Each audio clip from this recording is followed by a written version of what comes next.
Walang nakikitang dahilan si Senate President Francis Cheese Escudero para tanggihan ng Senate Blue Ribbon Committee ang justifiable na mga hiling na i-certify ang mga transcript ng kanilang pagdinig sa war on drugs ng administrasyon ni dating Pangulong Rodrigo Duterte.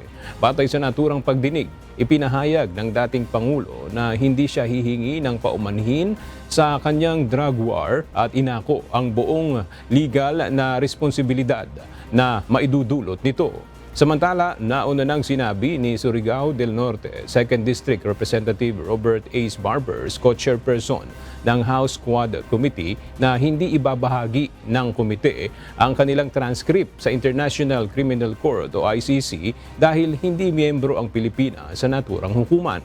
Gayunman, iginiit nito na ang transcript ay isang public document kaya nasa desisyon na ng kung sino mang hihingi nito kung saan ito gagamitin.